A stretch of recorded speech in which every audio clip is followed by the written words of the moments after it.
Hey,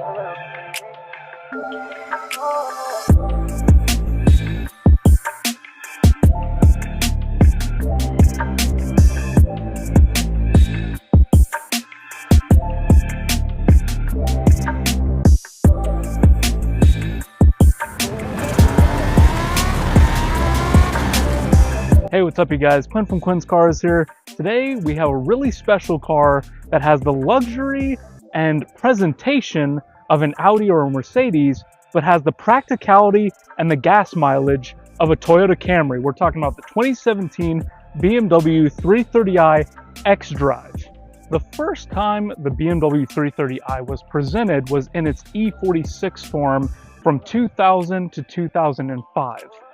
The 330i has gone through several iterations and generations since then, but this one is the F30 generation from 2015 to 2019. I love the Mediterranean blue metallic color on this particular BMW. The hood lines add an accent that pinch towards the center badge and add a little bit of muscle. The architecture of the front end of this vehicle gives it a sporty, aggressive look while still looking luxurious. Their signature double kidney grille design goes all the way back to 1933, and the side profile of this vehicle almost has a coupe-like appearance. I love the chrome trim that goes around the windows, and you can see that brought into the interior as well, and then you have the sunroof that you can see over the top here. I actually really like the design of the taillights. The LED design tapers off as it goes to the center, and on the exhaust you can see the two-pipe exhaust to the side. I wish I would have done a dual exhaust, but it sounds pretty good.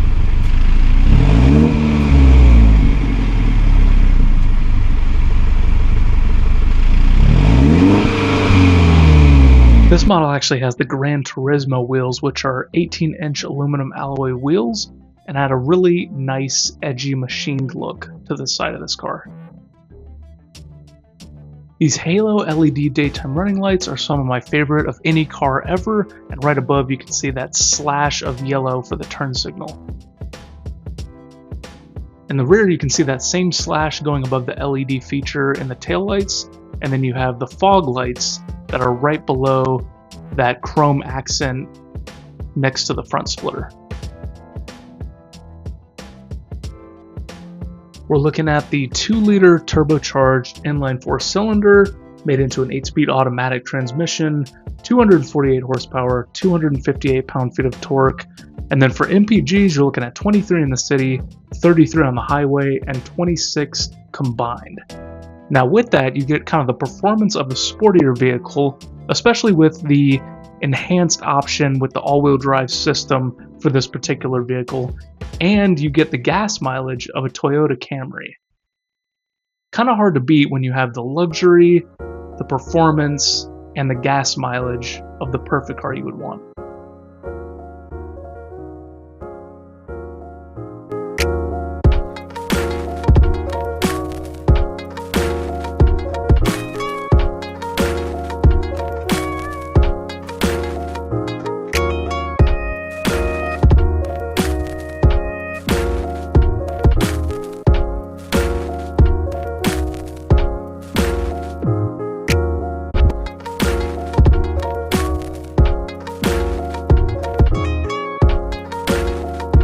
BMW is really good at paying attention to the little details. You have metallic finish, you have a burl walnut interior, and then you have that tan leather that's drawn throughout the whole vehicle.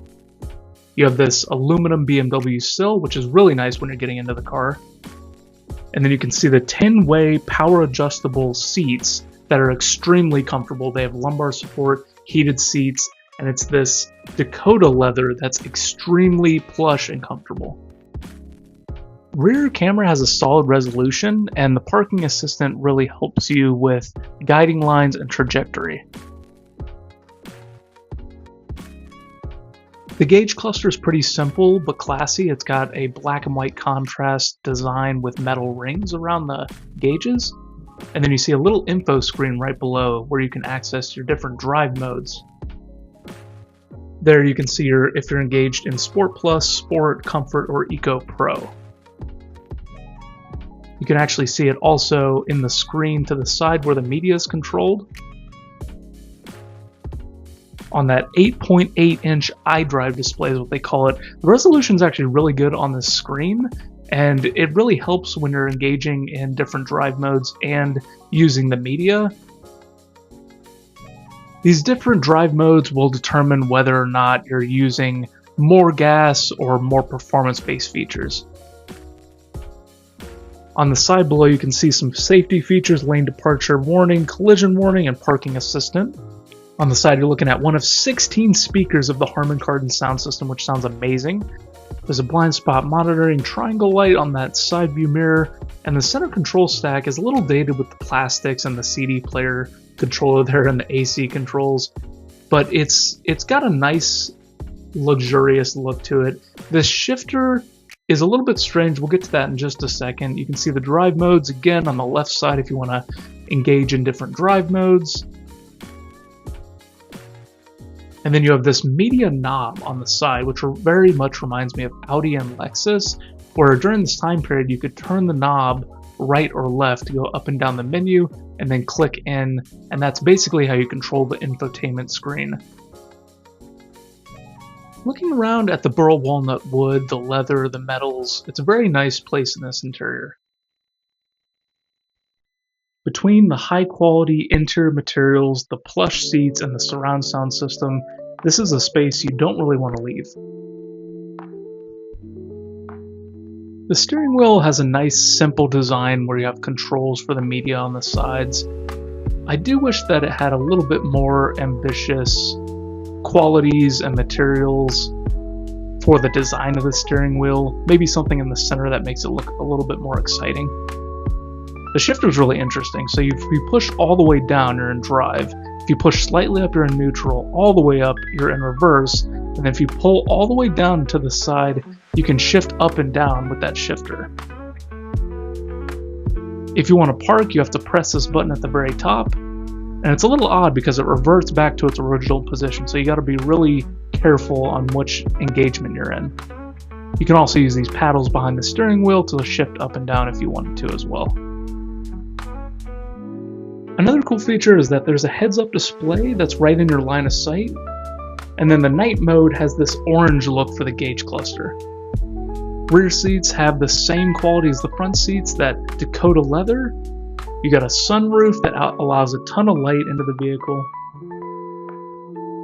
And then cargo space, pretty solid. It's, again, a very practical vehicle with 13 cubic feet of space.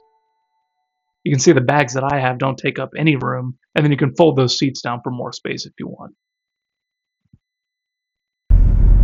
I was a little surprised at how much I have enjoyed this 330i. It has this level of handling where you really understand where the dimensions of the car are. And when I say that, I mean when you're turning, it's easy. With that xDrive, like all-wheel drive system, it feels comfortable but sharp, and as you go through the sport mode and the sport plus mode, you can make the handling a little bit sharper. The exhaust sounds decent too for a turbocharged 4-cylinder. It really does feel like this aerodynamic carved shape that is designed to go any direction that you need it to go. Taking sharp turns, easy. It's funny because BMW gets lumped into this category fairly and accurately, that it is this luxurious brand that is meant to be purchased and then looked down upon the peasants. And this car feels that way, but there's something nice about having something where you kind of feel like royalty. I mean, you think about the competitors to this car, the Audi A4 and the Lexus IS.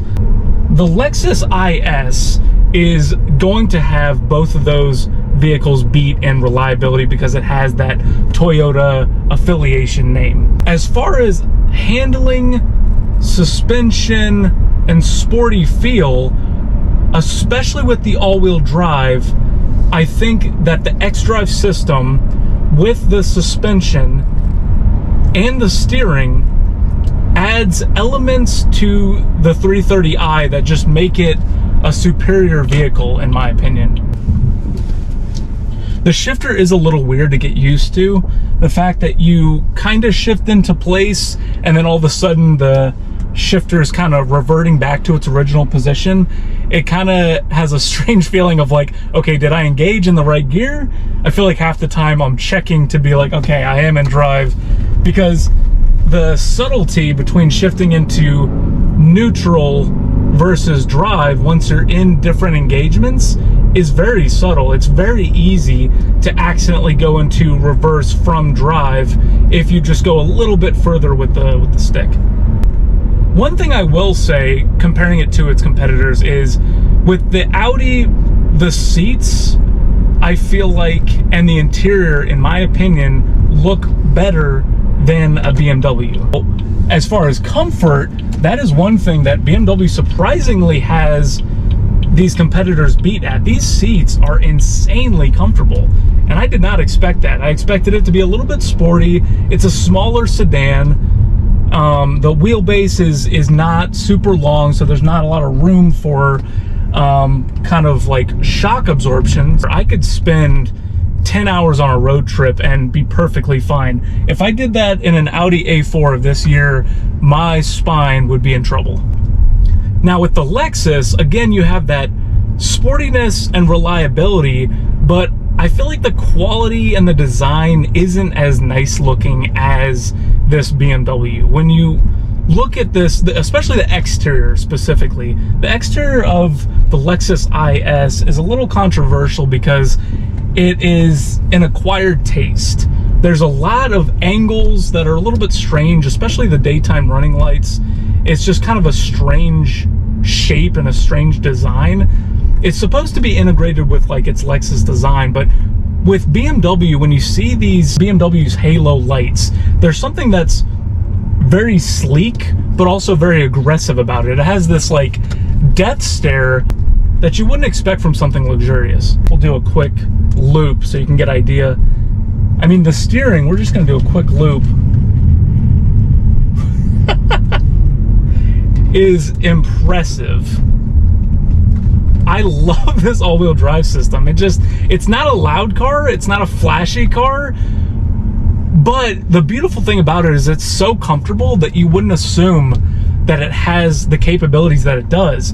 So when you do need it to get out of the way, or you need to like pass someone on the highway, it surprisingly does a very, very good job at that. Now Mercedes is going to be very, very close in comparison with materials, comfort, luxuries. I think it boils down to preferences and what's going to be more reliable.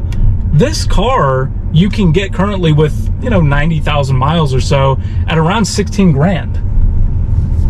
To be driving something that feels as luxurious as this does for 16 grand is pretty impressive. I mean, when you look at this car, it looks like it would be 3 times that price. So I realized after I left and dropped off the BMW that I did not do a conclusion to the video. So I wanted to do a quick recap on my thoughts on the BMW 330i, most of which being my surprise at the luxury and comfort of not only the infotainment screen being super sharp and easy to use, but also the seats being so comfortable. When you think BMW, you don't necessarily think a long road trip type car, but it is so comfortable and the materials are so nice that it would actually be an extremely pleasant, preferable vehicle to most other brands, especially its competitive. Price too is surprising at around 16 grand for a used version of this 2017 330i. It makes it a very competitive option when you're looking at something that's a used luxury vehicle. BMW, Mercedes, Audi, all in that same kind of category. Even the Lexus being a little bit more expensive maybe, but then again, there's catches to each option that you may choose. Something to consider again is the reliability of Lexus, the maybe higher upscale luxury of Mercedes, and the really nice cabin qualities of Audi. I think if you want something that is more on the comfort side and has nice luxuries and a nice exterior look, BMW is the top of that list. Thank you as always for watching, you guys. Check out my latest video. I just posted a Halloween edition apocalypse vehicle episode. If you feel like supporting me, check out my links down below or in my bio. I have my shop, my social media. Also, don't forget to like, subscribe, share with everyone you know. Thank you guys again for watching. All right.